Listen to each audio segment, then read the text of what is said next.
Hi, my name is Representative F from Elliott, and you've just been placed on alert.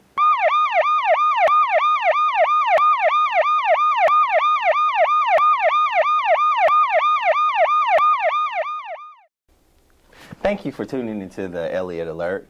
I have my dear friend, Dr. Tom Kimbrell, from a commissioner from the Arkansas Department of Education. He's the head guy over our education. So I've asked him to come and tell us a little bit more about Arkansas education. How are you, Dr. Kimbrell? I'm doing great, Representative Elliott. I appreciate the opportunity. It's just a great day. The clouds are clearing off, and we're going to see some sun. So, and the rain has kind of stopped, so you didn't have too much trouble coming in, did you? No trouble getting in at all. Good, good. Well, I'm going to start off with our first question. What is the role of the Arkansas Department of Education? Well, I think the role of the department is kind of going through a metamorphosis. Mm-hmm. For years, the department really had kind of become a monitoring and regulatory agency, mm-hmm. doing a lot of really hard-handed types of activities with school districts. Mm-hmm. A lot of oversight, a lot of requiring districts to do things the way the department wanted them to do things. Now, are they still doing that? Or? No, we're trying to morph into more of a technical assistance and resource agency, where we're trying to help schools get the resources and the technical assistance they need to get better at educating kids. Now, how is that? How's that going? Well, we think it's going well. It's being well received in the public education world. Okay. Our schools are really excited about the fact that we're trying to find ways to help them, mm-hmm. versus ways of trying to tell them how to do things. Every one of our school districts are different. Right. And, mm-hmm. you know, I'm a firm believer in local control, and I believe that the local people know what the needs are of their children, mm-hmm. and we need to provide them with the tools to be able to carry that forth. Okay. So we don't need to be walking around with a hammer. Right. We need to be walking around with a lift and picking people up and helping them do their jobs better. Now, how do you guys define what needs lifting, what needs tucking, what needs... Well, and I think that's that metamorphosis that we're going through. We're learning what are the things that we can do, that we allow total autonomy at the local district. Mm-hmm. And then those things that we have to give a little more guidance to. Okay. Some of those standards that we have to ensure that schools across our state are at least educating to a level, a minimum level of expectation. Because we know that all kids, every student in our schools need to have at least a minimum level of instruction, curriculum, mm-hmm. etc. So what you're saying is that each school, be it elementary or high school, has a certain level that it has to function in. That's right. There are certain sets of standards about how many mm-hmm. kids can be in each classroom, mm-hmm. what are the licensure areas for each of those teachers, mm-hmm. You know, how many minutes of instruction need to be going forward, those kinds of things. Mm-hmm. Now, as a parent in the school, how would I know that? I mean, can I come to your department, or can I ask someone in your department, transfer me to someone who can help me with this? You better believe it. That's why we're there. We're there not only to help schools, but we're there to help parents and community members understand how the system should work. Okay. So our department has a very extensive website. Okay. And you can go to our website, and it's very easy. You just mm-hmm. Google Arkansas Department of Education, and it's the first one on the Google list. Okay. And so you click on that, and there are just a cadre of different resources, and then there are a list of people under which you can find which assistant commissioner, mm-hmm. which division leader can answer your questions about certain aspects, whether it could be an issue of curriculum, mm-hmm. an issue of class time, numbers of days of school, mm-hmm. whatever those things are, from advanced placement to special education. So those people's pictures there, mm-hmm. their contact information, their phone numbers, everything. Okay. Well, that's great. My second question is, upon appointment of commissioner, you began a tour of the state schools and education cooperatives. What lessons have you taken away? There's one thing that I think I found everywhere I went, and whether I was talking to schools, mm-hmm. whether I was talking directly to parents, mm-hmm. At civic clubs, every one of our adults had one thing in common. They want our children, our students, to leave our high schools mm-hmm. ready to begin a career. That's correct. Or begin a college or higher educational endeavor. In other words, we need all of our kids to be ready to be successful as an adult. I understand. That's what we found. Right. And tell me, how do you think that that's going from I guess a top perspective? Do you think that our local schools are doing a good job of that? I think, yes. I think our local districts are beginning to understand that there are a set of standards. It doesn't matter what a child's future looks like or what they choose to make their future. There's a set of skills in math, literacy, communication, history, science. There's a set of skills that is a minimum set of skills that will allow them to be able to do what they want to do in the future. One thing that we know from research is people change jobs. Yes. And in the future, they're not only going to change jobs, they're going to change careers. I've been in the educational field for 27 years. I've changed jobs 7 times. Right. But all in the educational field. That's right. It's all in the same field. But what we know from the research is today's generation of students, my 15-year-old son, my 10-year-old daughter, not only will change jobs, but the research is telling us they will change careers at least 3 times. Right. So they need a set of skills that will allow them to continue to learn, to be able to research and find ways to be successful in different careers if that's what they choose to do. Right. So them being able to read and math and all those good things are essential to their growth. And I guess what you guys are trying to do is make sure that every school district is able to perform or help them perform that duty. Is that correct? That is correct, and that's why our state was the 24th state out of 44 states to adopt the Common Core state standards. This is a common set of standards around English language arts and mathematics that 44 states now have said that all of our high school students, once we begin kindergarten through 12th grade, will learn the same set of standards around English language, communication, and math. And so when they graduate, they're going to have this set of standards of learning, and it will be common among 44 states.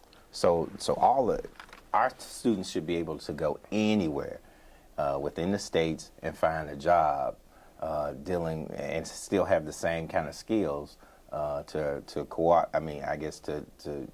be successful in that area. Is that correct? That's correct. One of the things that we've struggled with across this country is being able to compare what our students in Arkansas can do and what they know to students from other states. Because we don't have the same curriculum. Right. And we don't assess them the same way. We have this test that was developed in Arkansas. We have a test that was developed in Florida. We have an assessment that was developed in Colorado. Now there are 25 of those 44 states that have joined in a consortium that we're going to have the same assessment. That is outstanding. I'm going to go into a break, but we're going to go back to that same subject just a second.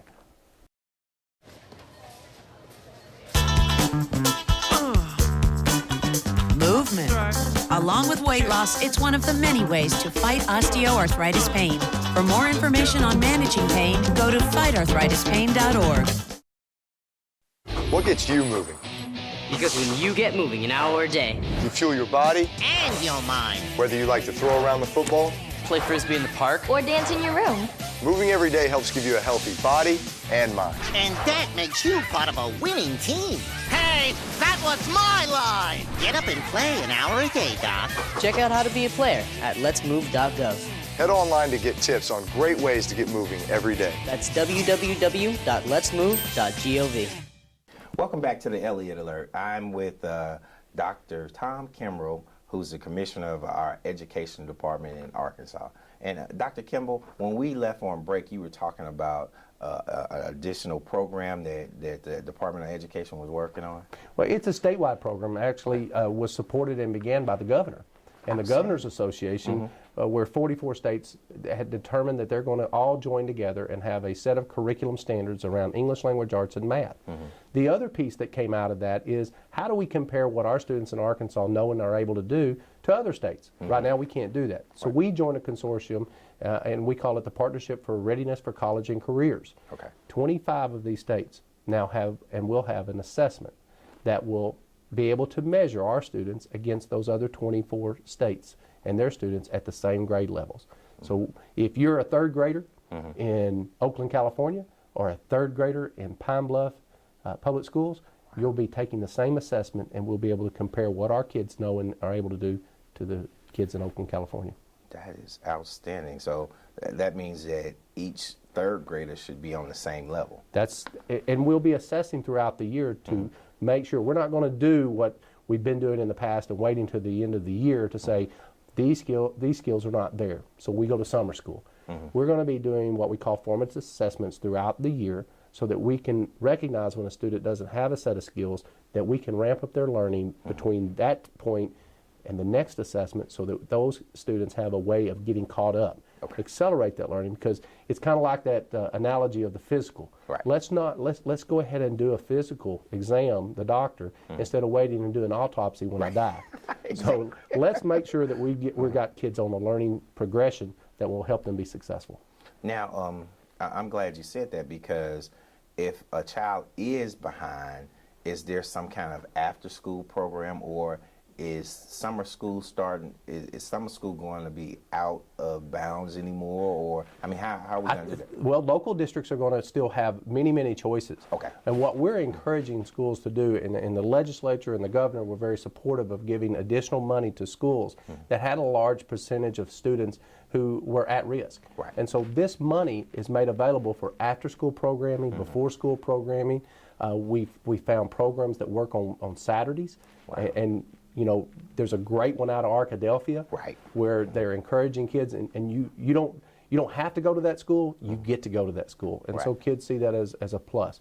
So what we're trying to do is make all kinds of opportunities dependent upon the community, and our goal is to help pull the community as a partner with the schools. And we've actually got some grant monies out there to use joint use facility grant money, so the cities can come in with the school districts, and the school districts don't have to foot all the cost. The state's going to pay for some of that cost. That sounds great. Now, Dr. Kimbrell, can any school district apply for that? Yes. Any school district with a partnership with their city, their universities that are there, and we're really encouraging communities such as Pine Bluff that have a four-year university and have a lot of resources to partner with the local school districts around here to be able to drive those opportunities. There's a lot of resources in our colleges and universities we're not taking advantage of. So the state's saying, let's partner and you'll get priority for these funding.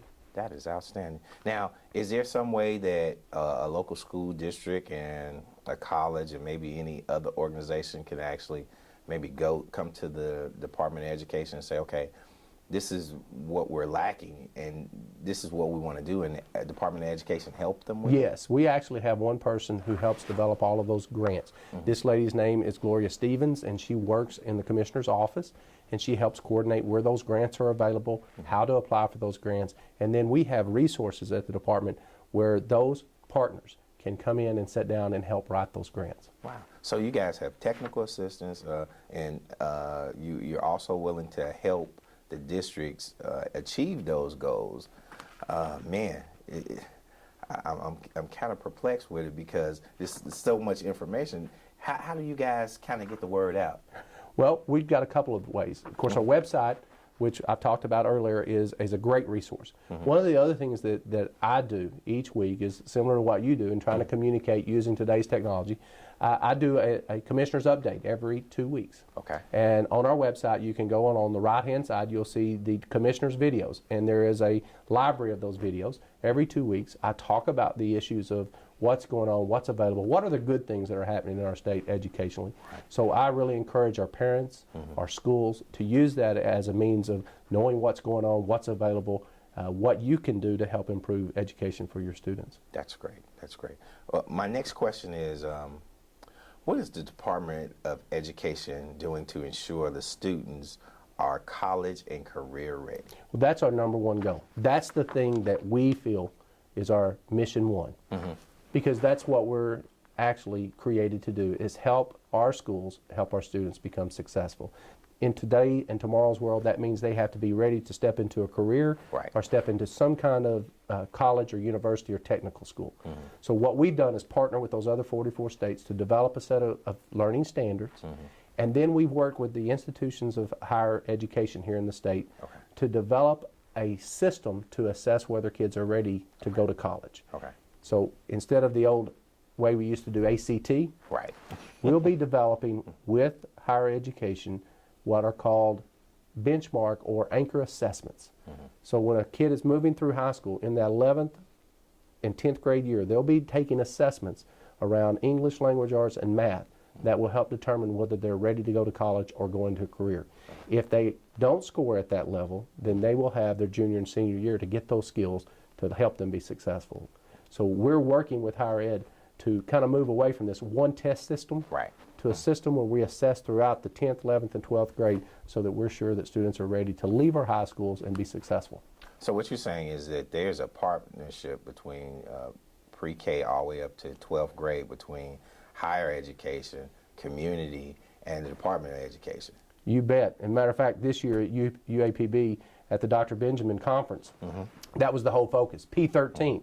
Now, I talk about P16. They were talking about P13 because their first focus is let's get them into college and let's get them successful as a freshman. Because if you can let them be successful as a freshman in college, they're probably going to be successful as sophomores, and then we're going to see more of our students graduating with 4-year degrees, and that's the goal.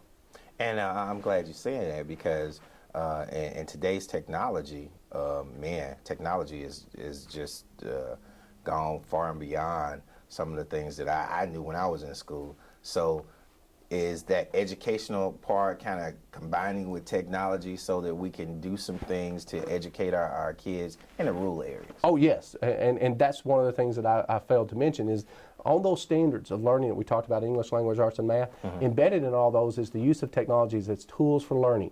And we've got to make sure that when our students leave our high schools, they not only can read, write, and do arithmetic, but they can use the technology of today and the future technology of tomorrow to help them be successful. So we have to embed all of those learnings together. And what we're looking at is how do we do that in a way that we change the classroom of yesterday to the classroom of tomorrow. You and I sat in classroom rows. Didn't we? I mean, I'll never forget. You sat in rows. Tomorrow's classrooms don't look like that. They look like the world of work today. People don't work in isolation anymore. They work in teams. And so we've been looking at some schools that are what we call wall-to-wall project-based learning schools. And that's where groups and teams of kids are working with a facilitator or a teacher to solve projects and put their learning into play so that they are taking all those skills and solving problems, because that's what tomorrow is about. We're looking at how we be successful in solving tomorrow's issues with today's learning. I'm glad you said that. We're going to have to go to a break, but we're going to come back to that very subject that you said. Okay, thank you.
Welcome back to the Elliott Alert. I'm here again with Dr. Tom Kimbrell, who is the commissioner of our educational department.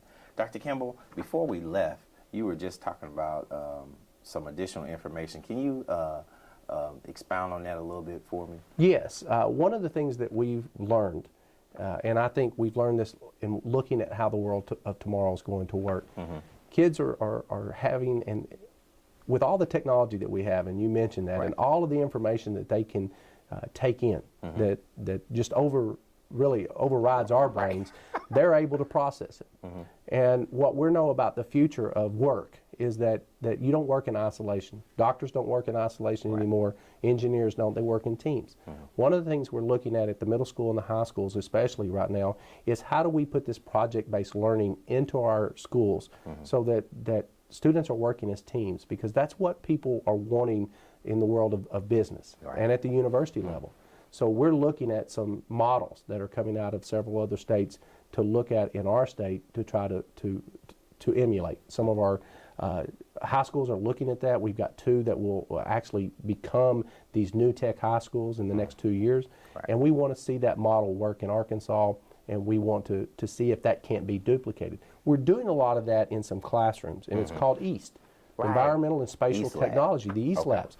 And so we've got over 200 of those classrooms already in our schools. But it's what I call taking EAST to the highest level. Right. It's EAST in every classroom. So we're looking at that as an option of really authenticating the learning. It's not about sitting in rows anymore and copying notes. It's about taking all that you learn and applying it to solving problems. I know my 8-year-old son knows a computer better than I do. So I was kind of thinking when you were saying that, at some point will we get to maybe a computer on every desk? Sure, and the school that I mentioned a while ago, the one, Cross County in East Arkansas, is a one-to-one computer school. Every one of their students have an Apple laptop that they take home with them. They have access to the internet. Wow. They're moving into this new tech high school this next year. They've converted their high school to conversion charter in order to do away with some of our standards that we talked about earlier. Let's experiment. Let's see what works best for students that we can replicate across the state. Now, will that be like a paperless environment where the teacher, you do the assignment, it goes into the teacher's computer, then she grades it, sends it back through email and all that good stuff? You bet. That's exactly what they're doing. That is outstanding. They're doing it at the college and universities already. So we have to get our students ready to move into that world so that it's not so new to them. And what we found is that students really want to learn that way. I have to tell you the story. When I went to this high school in Texas, and I went and visited, I flew in and got there about midnight one night. Got up, went and spent the entire day at the school. Got home on Friday night, 11:45. The first thing I did is wake up my 15-year-old, and I told him about this high school. I was so excited about what was going on in that classroom, in that whole building. And you know what he told me? What? Why can't I go to one of those schools? Right. And I said, well, in the future, I hope that you would be able to. And he said, but you're the commissioner. Right. So, he kind of stuck me with that. So I'm really looking at trying to help expand that, because I think tomorrow's kids, our kids in our schools today, deserve the best educational opportunities that they can get. And it's our responsibility to make sure they get them. I agree with you. But now, on that note, how would the rural schools be able to access that? Because we have some small schools, and I have some small schools in my district as well, and I know that they would love to take advantage of something. Oh, and that's why we've got grant opportunities. We got the compressed interactive video system that we've got in every school now. We have every school tied to a T1 line. Oh, okay. We have access. We're broadening the broadband opportunities right now with DIS, so that we're making those things available. But some of the things we're talking about doesn't require a lot of outside resources. It just requires a change in how we approach instruction in the classroom. That's outstanding. That's outstanding. Now, I want to ask you about this because I get a lot of questions in reference to it. The charter schools are changing to use innovative practices to improve students' learning. Are you seeing any practices in charter schools being replicated in our traditional public schools? I think so. And one of the things that we've found is that the successful charter schools, and we've had some that have not been successful. Right. The state's been very quick to close them down. But those that we've seen are successful with students that are at risk. There are more time spent with the students. Yes. Their school days are a little bit longer. Their parents have to be involved. Right. You're involved with your child's education. I'm involved with my child's education. One of the things that I know after 28 years of being in this field and living my entire life as a son of an educator is that the involved parent is the most important component in the overall scheme. So the charter school brings that parent in and requires them to be a part of that. So those are things that we can try to emulate in our traditional public schools. Is let's try as hard as we can to get the involvement of the parent, because that's so important. And I know in this area, in talking with parents from the Dollarway School District to other school districts, they want to be involved. And we have to open up our schools for that involvement. Right. And now, and I agree with you. I think the majority of parents want to be involved. They want to be informed. But during this recession, we have a lot of parents who are maybe working 2 or 3 jobs, and I know they would love to be involved. But is there, or how are we sure that the students who don't have as much parental involvement is getting the same kind of information care as well. That's why the technology is so important. Okay. There are so many ways now that parents can access what's going on at the school. Okay. You know, through the websites, through emails, through text messages that come as a, you know, a communication tool from the teachers to the parent. Many times those parents are working 2 jobs. Right. They can't stop and go to school. Right. They can't stop and take a phone call. Right. But boy, they sure appreciate a text from the teacher. Exactly. Jimmy's got an assignment that he needs to get done by tomorrow. Right. And then, you know, mom forwards that text to Jimmy, get this assignment done. Because one thing we have found, our students have got phones. Right. And they know how to use them. Exactly. Better than we do. And they do. And so let's use that technology to benefit education. Yeah. And that's a great assessment of that, because you're right. My 15-year-old, she is religious on her phone. So a text from her teacher would most definitely put me on point. My last question is, during the 87th General Assembly, because, you know, I was in the 88th, what key educational piece was passed in the 87th and the 88th to help become a law that would help the Department of Education? Well, I think that the key to both of those is, even in these economic times, this state, from the governor to the 87th and the 88th General Assembly, they said education is the most important thing in this state. Yes. And we're going to put money behind it. When money was short everywhere else, Right. the only state agencies, state entities that got new money, additional money that could make a difference, were our public schools. So I have to give a lot of credit to the people, the policy makers, the decision makers in the General Assembly, who said we have to continue to provide an adequate education for our kids to be successful. So to me, funding public education at the level that the General Assembly, both 87th and 88th, did is paramount. Other states are cutting budgets. Right. Our state continued to add to the public school budget. And that's a commitment that our governor has given to education and move our state forward, as well as the 87th and the 88th General Assembly. We all wanted to make sure that education was at the forefront of what we're doing, because we know unless we're educated, we're not successful. That's exactly right. Well, Dr. Kimbrell, I want to thank you for being on the ELLIOTT Alert, and I just want to let you know you've just been placed on alert.